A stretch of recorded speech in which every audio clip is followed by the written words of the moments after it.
The humiliation did not begin with a slap, a scream, or a public argument.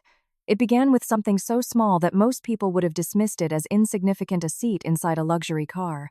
Outside an elegant restaurant on Manhattan's Upper East Side, the city glittered beneath the warm glow of chandeliers and streetlights, while wealthy couples laughed and disappeared into the night. Isabella Brooks stood quietly beside the black town car, expecting to step into the passenger seat beside her husband, just as she had done countless times throughout their marriage. Instead, Mark opened the front door with effortless familiarity for Khloe Jenkins, his young mistress smiling at her with a warmth Isabella had not seen directed at her in years. Khloe slipped into the seat as though it already belonged to her, adjusting her designer dress and checking her reflection in the vanity mirror before flashing Isabella a faint, triumphant smile. Then Mark turned toward his wife with complete indifference and casually opened the rear door. "Get in the back, Isabella," he said impatiently, as though he were giving instructions to an employee rather than speaking to the woman who had spent 5 years standing beside him. For a long moment, Isabella did not move. The valet lowered his eyes, pretending not to notice. The driver tightened his grip on the steering wheel, saying nothing. Around them, the city continued as if nothing extraordinary had happened, yet Isabella felt the world beneath her feet begin to crack. It was never about the seat itself. It was about what that single gesture represented. She suddenly saw every forgotten birthday, every dinner where Mark introduced investors without mentioning her contributions, every family gathering where she smiled politely while being spoken over, every business decision made with her family's fortune, while she was deliberately excluded from the conversation. Those memories rushed back all at once, colliding inside her heart until she realized this was not the first humiliation, it was simply the first one she could no longer excuse. Khloe's quiet smirk, Mark's cold expression, and the suffocating silence of the driver became symbols of everything her marriage had become. As Isabella slowly lowered herself into the back seat, she felt less like a wife and more like an invisible passenger in her own life. Looking through the windshield, she watched Khloe laughing softly beside Mark, occupying the place that had once belonged to her without the slightest trace of shame. In that unbearable silence, Isabella understood a painful truth that had taken years to surface. She had not lost her place that night. She had been losing it little by little for years. And this humiliating ride through New York City would become the final moment that changed everything forever. The car had barely traveled a few blocks before Isabella made the decision that would change the course of her life forever. She did not raise her voice. She did not accuse Mark of betrayal or demand an explanation for the humiliation she had just endured.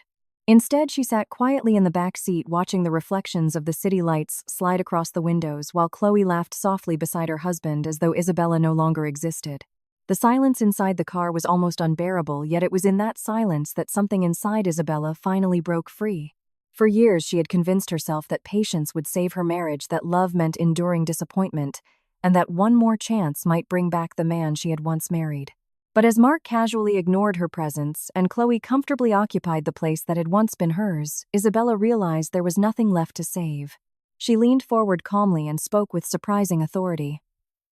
"Please pull the car over."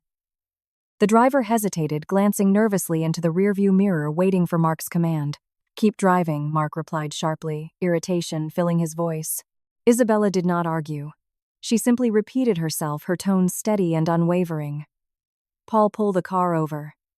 Something in her voice carried a quiet certainty that neither Mark nor the driver had ever heard before. After a brief moment of hesitation, the car slowly came to a stop along Park Avenue. Mark turned around in disbelief, convinced she was about to create an emotional scene on the sidewalk. Instead, Isabella reached for her purse, stepped gracefully out of the vehicle, and closed the door behind her with remarkable composure. The cool New York air brushed against her face, and for the first time in years, she felt as though she could finally breathe. Mark called after her, demanding that she return to the car while Khloe mocked her from the open window, insisting she would come crawling back before the night was over. Isabella never looked back. She reached into her handbag, unlocked her phone, and opened the conversation she had been preparing for months. There was only one message waiting from her attorney, Helen Carter. "Everything is ready." Isabella stared at the screen for a brief moment before typing a single word that carried the weight of 5 years of heartbreak. "Now." Within seconds, Helen understood. The divorce petition was officially filed. Emergency requests to freeze shared assets were submitted. Property access permissions were revoked. Financial protections that had been quietly prepared over months were activated exactly as planned. Isabella had not made an impulsive decision born from anger. Every document had already been reviewed, every signature carefully prepared, every legal safeguard patiently arranged long before that humiliating ride. The backseat had not ended her marriage. It had simply confirmed what she had known in her heart for a very long time. As she watched the elevator doors close behind her inside the office building where Helen was waiting, Isabella did not feel victorious. Her hands trembled slightly from exhaustion, and the pain of losing the life she had once dreamed of remained painfully real. Yet beneath that sorrow was something stronger than grief. For the first time in years, she was no longer asking for respect, permission, or love from someone who had stopped seeing her value. The quiet woman who had endured endless humiliation had finally chosen herself, and with that single decision, the balance of power shifted forever. Mark had always believed that money solved every problem and that power belonged to the person who spoke the loudest. As he stood on the sidewalk watching Isabella disappear into the office building without looking back, he was still convinced she was bluffing. He expected an emotional phone call before sunrise, an apology, or perhaps a desperate attempt to save their marriage. Instead, his phone vibrated with the first official legal notification. At first, he barely glanced at the message, assuming it was another routine document from one of the company's attorneys. But as he continued reading, a cold wave of disbelief spread through his body. The divorce petition had already been filed. Emergency asset protection orders had been activated. Administrative authorizations connected to several luxury properties had been suspended pending legal review. Mark frowned, unable to understand how something so serious could happen without his knowledge. He immediately called the property manager of the Upper East Side penthouse, only to learn that his access had been temporarily revoked because the ownership structure required approval from Isabella's family trust. Minutes later, another notification arrived from the company's chief financial officer requesting an urgent meeting regarding several contracts and financial guarantees. When Mark reached Brooks Development the following morning, the atmosphere inside the glass headquarters felt strangely unfamiliar. Employees who usually greeted him with confidence now avoided eye contact. His CFO quietly placed several folders on the conference table and explained that multiple business agreements relied on private guarantees connected to Isabella's assets and legal authority. The penthouse where Mark entertained investors, the luxury vehicle he treated as his own, several real estate developments, and even the financial credibility of Brooks Development had been strengthened by Isabella's family's wealth and carefully structured legal protections. For years, Mark had dismissed his wife as someone who contributed nothing beyond maintaining appearances, yet every page he turned proved exactly the opposite. Her signature appeared beside trust agreements he had never bothered to read. Her family's investments secured loans that allowed the company to expand. Her reputation for financial responsibility reassured banks and investors long before Mark walked into the room to make his presentations. The invisible woman he had ignored had quietly become the foundation beneath everything he owned. As the realization settled over him, the confidence that had defined his entire career began to crumble. Memories he had once considered meaningless suddenly returned with painful clarity. Isabella trying to explain financial reports while he answered emails. Isabella asking to attend important meetings only to be told they were business matters. Isabella offering thoughtful suggestions about investments that he dismissed with a careless smile. He had mistaken her silence for weakness simply because she never demanded recognition. Now that silence had been replaced by legally binding documents that exposed how little of his empire truly belonged to him alone. Even Khloe, who had always admired the glamorous lifestyle Mark appeared to control, began asking uncomfortable questions after learning that the penthouse luxury cars and several high-value assets were protected by Isabella's family's trust. Mark could no longer offer reassuring answers because for the first time in years he realized he had never fully understood the empire he claimed to own. Every document reminded him of the same painful truth while he had been busy treating Isabella like an invisible passenger in his life. She had quietly become the strongest pillar holding his entire world together. The greatest shock was not losing access to wealth or property. It was discovering that the woman he had considered powerless had possessed the real power all along, and the moment she chose to walk away, the carefully built illusion of his perfect life began collapsing piece by piece. As Mark struggled to understand how completely his world had shifted, another truth began surfacing, one that was even more disturbing than the legal documents lying on his desk. It was not simply that Khloe had become involved in his marriage. She had quietly been studying Isabella's life long before the divorce papers were filed. What Mark had once dismissed as harmless curiosity suddenly formed a pattern that neither he nor anyone in the Brooks family could ignore. Security records revealed that Khloe had entered his office alone on several occasions while using a visitor's pass. Internal computer logs showed that she had searched confidential files connected to Isabella's family trust, real estate holdings, and private financial guarantees. At first, she denied everything, insisting she had merely been waiting for Mark between meetings, but every explanation collapsed beneath the growing evidence. Employees remembered her asking casual questions about who legally owned the penthouse, whether Isabella could keep certain properties after a divorce, and how family trusts protected inherited wealth. Lauren quietly admitted that weeks before Isabella walked away, Khloe had asked if assets registered under Isabella's name could somehow be transferred once the marriage ended. Ryan remembered hearing similar conversations and had dismissed them as idle gossip. Looking back, none of it sounded innocent anymore. The woman who had always appeared sweet, charming, and effortlessly supportive had been gathering information piece by piece, carefully preparing herself for a future she believed would belong to her. Isabella was never surprised by these revelations. Deep down, she had sensed for months that Khloe's interest extended far beyond Mark himself. It had never been the expensive gifts or romantic dinners that attracted her most. It was the lifestyle. The influence, the luxurious apartment overlooking Manhattan, the business connections, and the security that came with standing beside a successful man. She did not simply want Mark's affection. She wanted the entire life Isabella had quietly helped build.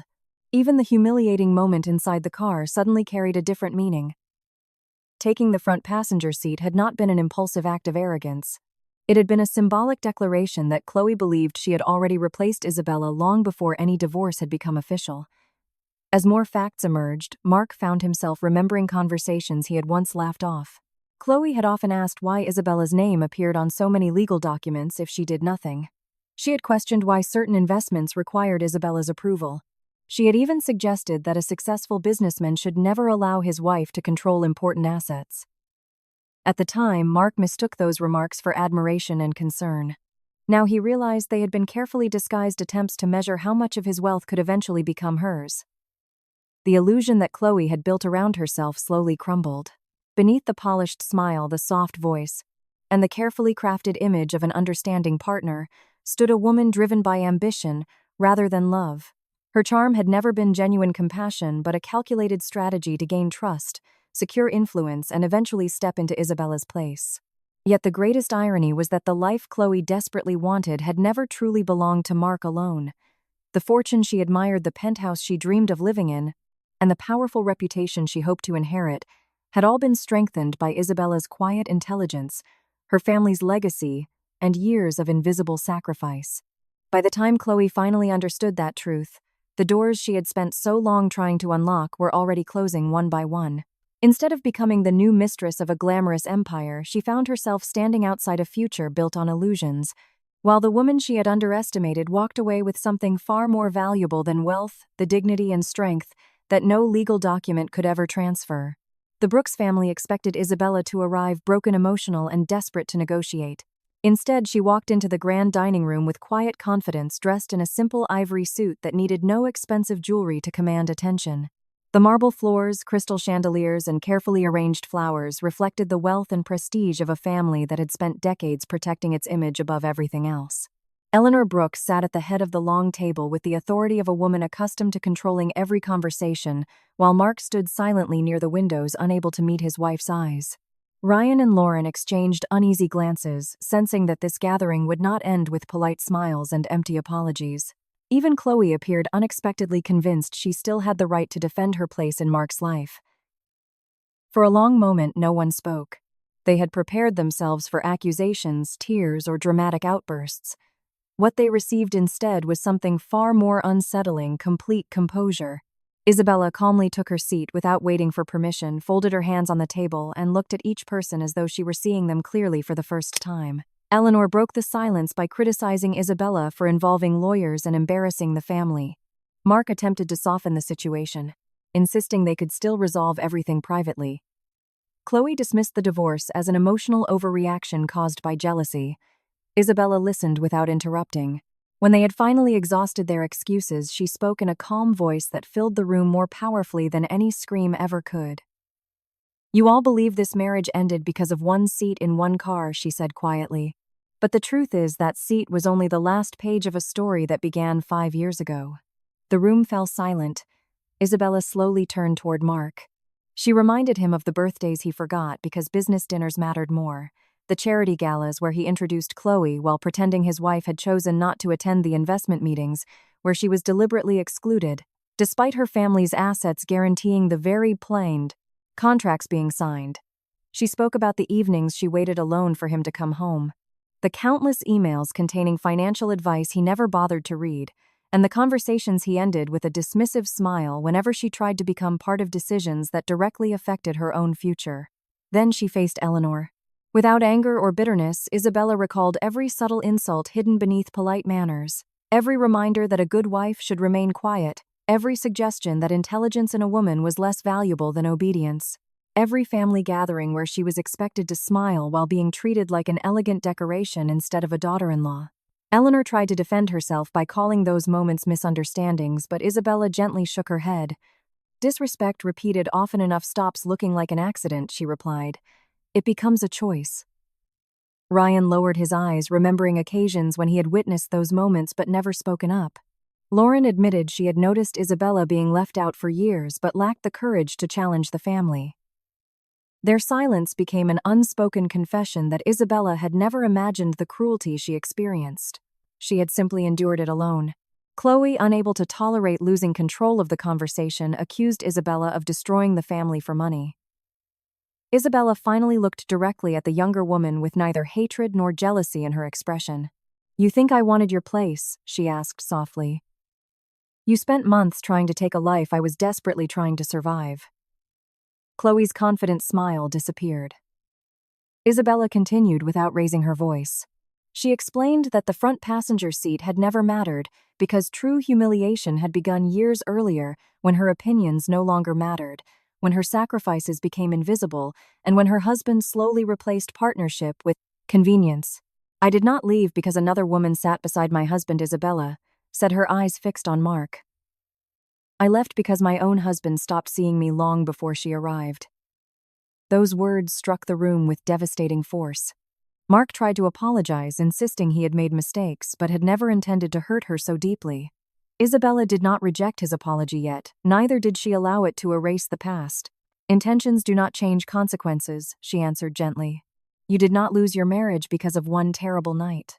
You lost it through hundreds of ordinary days when choosing me simply stopped being important." No one could argue with the truth because every person in the room remembered at least one moment that confirmed her story. The silence that followed carried more weight than any accusation.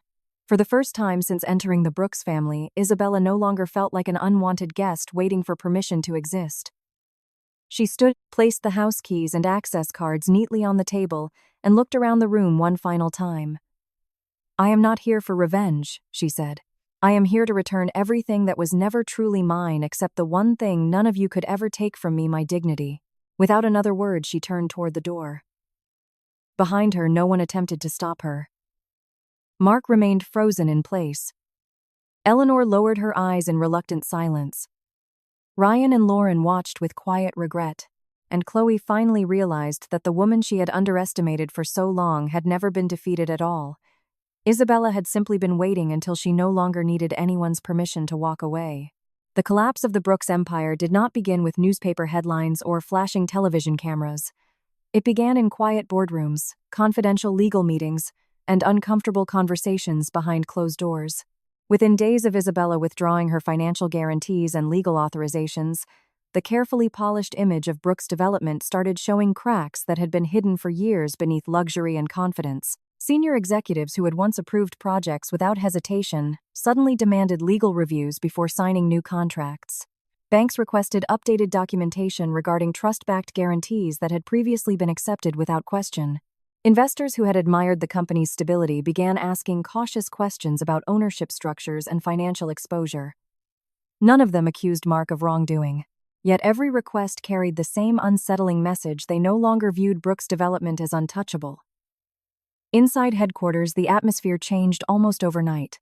The laughter that once echoed through executive offices disappeared, replaced by tense meetings and whispered conversations in hallways. Greg, the company's long-serving chief financial officer, spent entire days reviewing contracts that no one had bothered to examine closely for years. Every folder he opened seemed to reveal another connection to Isabella's family trust, another agreement supported by her financial credibility, or another legal protection that quietly depended on her continued participation. The more he investigated, the clearer the truth became. Isabella had never been a passive wife standing quietly beside a successful businessman. She had been the invisible foundation that allowed the business to expand with confidence, while everyone else assumed Mark alone deserved the credit. Greg delivered the findings with professional restraint, but even he could not hide his concern. Without Isabella's guarantees, several future developments would require renegotiation, refinancing, or complete restructuring. Expansion plans would slow. Investors would hesitate. The company would survive, but only after painful adjustments that could have been avoided if its leadership had valued the person protecting it all along. Mark listened in stunned silence. For the first time in his career, he discovered that authority could disappear without anyone raising their voice. He remained the company's chief executive, yet almost every major decision now required legal consultation, board approval, or financial reassessment. The confidence with which he had once commanded every room gradually dissolved into uncertainty. At the Brooks family estate, the tension became impossible to ignore. Eleanor, who had spent decades believing reputation could solve every problem, found herself making phone calls she never imagined she would have to make. Longtime business associates politely asked whether the divorce would affect future investments. Family friends canceled dinners under convenient excuses. Social invitations quietly disappeared. There was no scandal splashed across magazine covers, yet whispers traveled effortlessly through New York's elite circles. People rarely discussed the divorce directly. Instead, they wondered why Isabella had chosen to leave after so many years of silence. Those questions alone damaged the carefully cultivated image Eleanor had protected for decades. Even within the family, old loyalties began shifting. Ryan questioned business decisions he had previously accepted without argument. Lauren admitted that Isabella had often been treated unfairly and expressed regret for remaining silent. The family dinners that once revolved around appearances became uncomfortable gatherings filled with unfinished conversations and lingering resentment. Eleanor gradually realized she had lost more than a daughter-in-law. She had lost the quiet stability that had held the family together while everyone else competed for influence. Mark's personal life reflected the same slow unraveling. The penthouse no longer felt like a symbol of success, but an expensive reminder of everything he had failed to appreciate. Rooms that had once hosted glamorous parties now echoed with uncomfortable silence. Every object Isabella had carefully chosen, the artwork, the books, the plants, even the furniture, seemed to carry memories he had ignored while chasing admiration from strangers. The office no longer felt like a place where he exercised unquestioned authority. Home no longer felt like a sanctuary. Even his relationship with Khloe began collapsing under the weight of reality. She had imagined stepping into a life of effortless luxury only to discover that much of the wealth she admired depended on the very woman she had tried to replace. Her growing frustration turned into accusations, and the charm that had once captivated Mark slowly gave way to resentment and disappointment.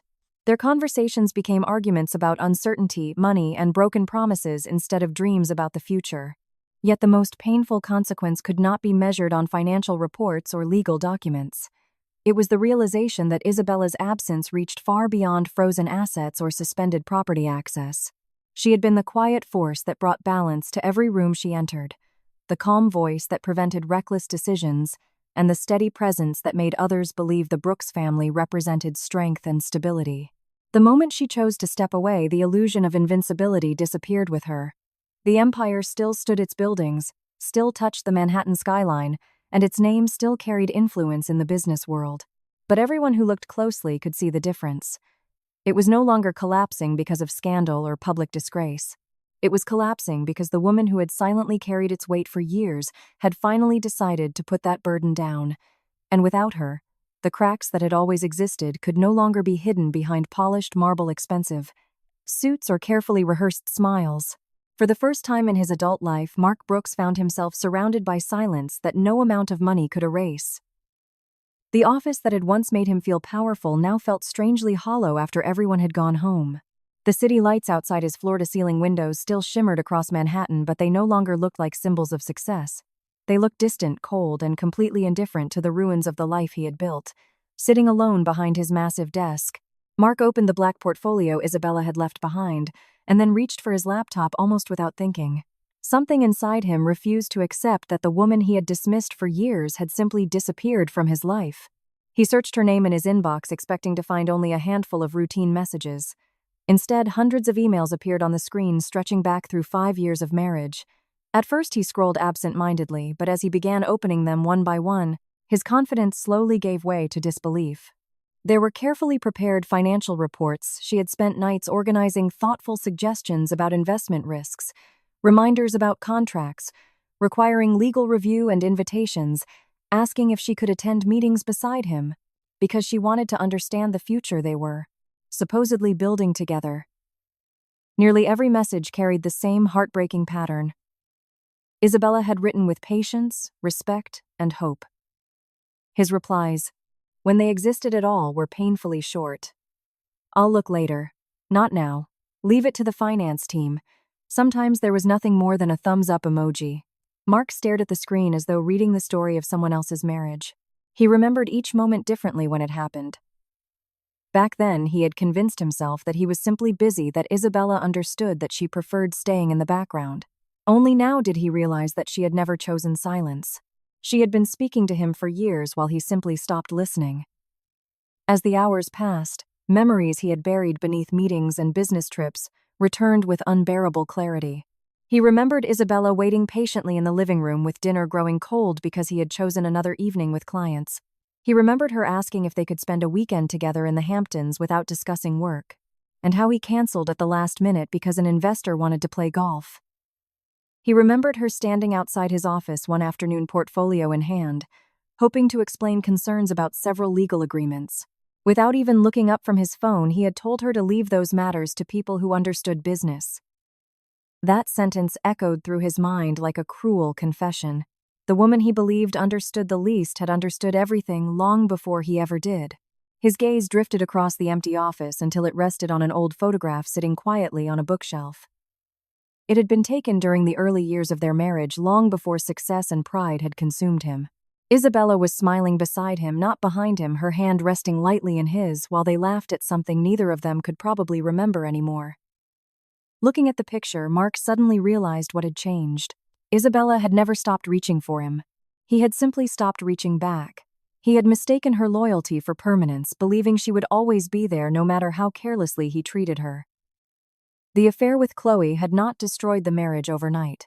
It had merely exposed a relationship that Mark himself had been neglecting piece by piece for years.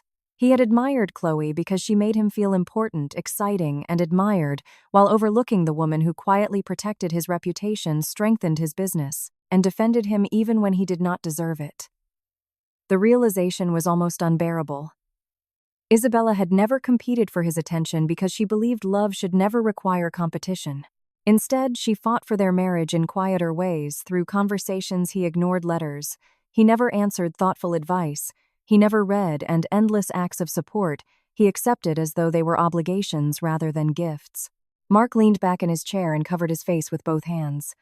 For the first time, no anger remained toward Isabella, no excuses, and no desire to blame circumstances or other people.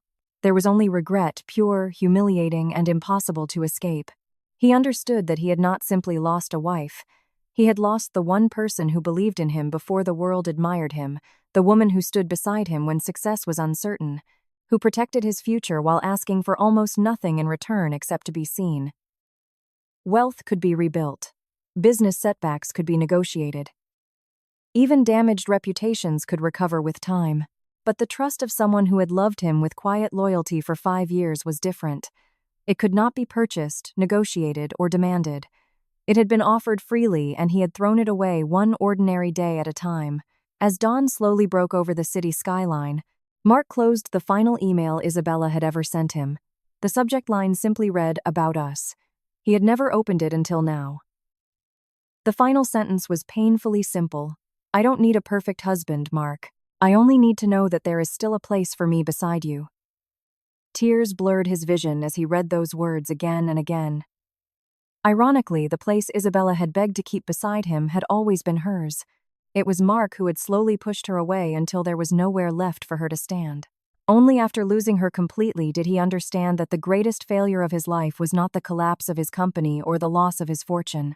It was failing to recognize the extraordinary woman who had quietly spent years trying to save both him and the life they had built together. Many people expected Isabella to seek revenge after everything she had endured. Friends quietly told her she should expose Mark's affair to the media, release the evidence of Khloe's manipulation, and destroy the Brooks family's carefully protected reputation the same way they had destroyed her trust. Even some of Helen's colleagues admitted that the legal documents contained enough evidence to trigger public scrutiny, potentially costing Brooks' development valuable clients and turning Mark into the center of a scandal that would dominate headlines for weeks. Isabella listened to every suggestion with calm attention, yet she declined each one without hesitation. Revenge had never been the future she wanted to build. She had spent too many years trapped inside a life defined by someone else's choices, and she refused to let bitterness become another prison.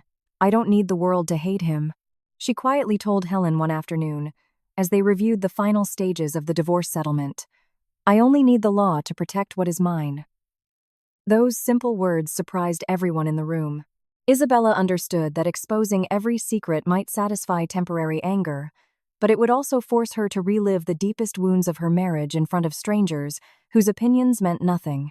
She had no interest in becoming a victim for public entertainment or allowing television interviews, gossip columns, and social media debates to define the most painful chapter of her life. Instead, she chose a different path, one built on dignity, patience, and quiet confidence. Every legal decision she made reflected that choice. She never exaggerated the facts. She never fabricated accusations. She never attempted to punish Mark beyond what the law considered fair.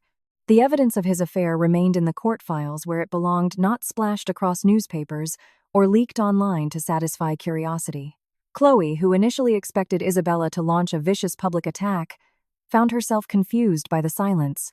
She had prepared arguments to defend herself, rehearsed explanations for reporters, and imagined dramatic confrontations that would portray Isabella as a jealous ex-wife unable to accept defeat. None of those opportunities ever came. Isabella never called her names, never insulted her appearance, and never tried to compete for Mark's attention. That unexpected restraint became far more unsettling than any public accusation could have been.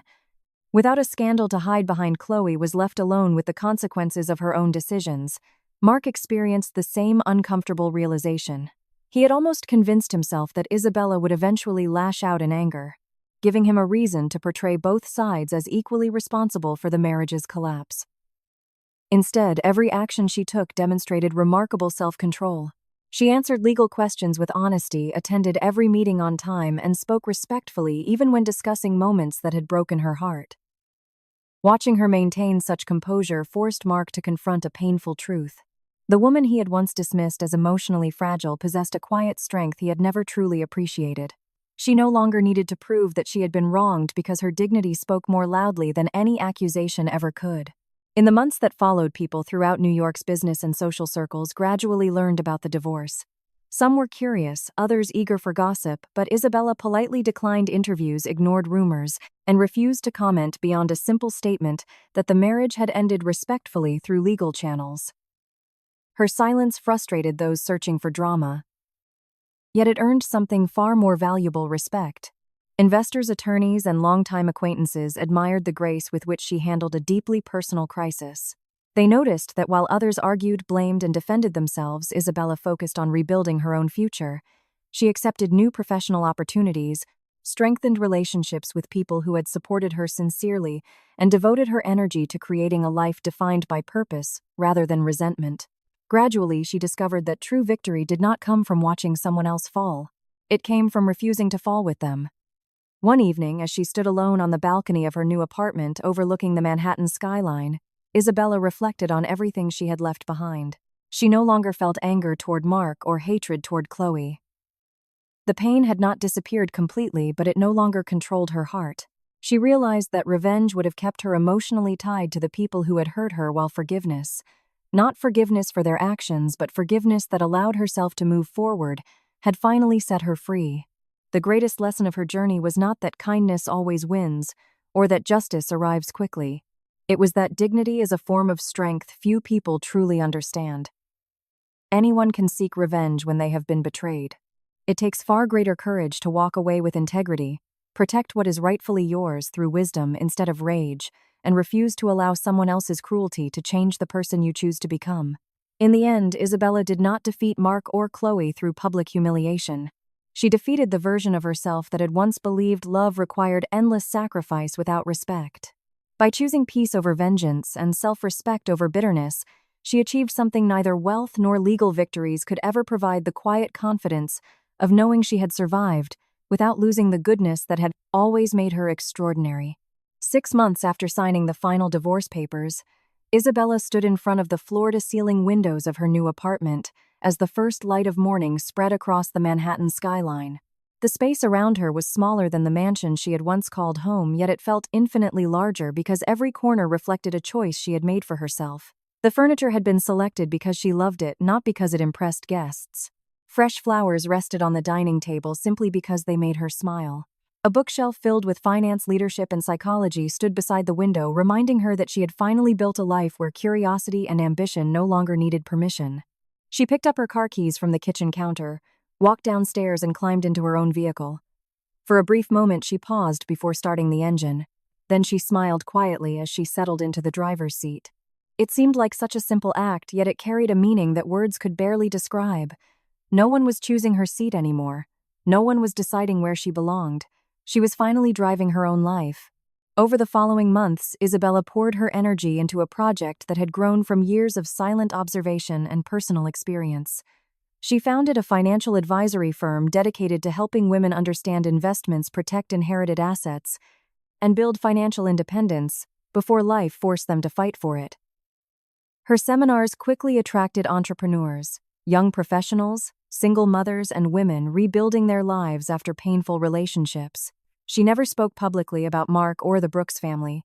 Instead, she shared practical knowledge, quiet confidence, and one consistent message: financial security is not about preparing for divorce. It is about never losing the freedom to make your own decisions. Clients admired not only her expertise but also the calm strength she carried into every room. Without ever telling her full story, she became living proof that resilience could be built without bitterness. Each success reminded her that the future she once feared had become a life she genuinely loved. Meanwhile, the Brooks family continued moving through the consequences of choices that could no longer be undone. Brooks' development survived after painful restructuring, but it never regained the effortless confidence it once projected. Investors remained cautious, expansion slowed, and every important decision required greater scrutiny than before. Eleanor eventually stopped trying to defend the past and quietly accepted that the family's greatest mistake had not been a failed business decision, but the way they had treated the woman who had stood beside them with unwavering loyalty. Ryan and Lauren occasionally reached out to Isabella with sincere apologies, and although she appreciated their honesty, she never attempted to rebuild relationships that belonged to a chapter she had already closed. Mark remained alone in the penthouse that had once symbolized everything he believed success should look like. The silence inside those elegant rooms became a daily reminder of opportunities he could never recover. He often found himself reaching for his phone before remembering there was no longer anyone waiting to hear about his day, no thoughtful message reminding him to rest, and no patient voice encouraging him to become a better man. His regret was no longer dramatic or overwhelming. It had settled into something quieter and far more permanent, a lifelong understanding that the most valuable person in his life had never asked for luxury, admiration, or perfection. She had only asked to be seen, respected, and loved, and he had realized her worth only after she was gone. Isabella rarely thought about him anymore, not because she had erased the past, but because it no longer defined her future. On weekends, she explored museums, attended charity events supporting women in business, traveled to places she had always wanted to visit, and rediscovered simple pleasures that had once seemed impossible to enjoy. She laughed more easily. She slept peacefully. She no longer waited for unanswered messages or measured her value through someone else's attention.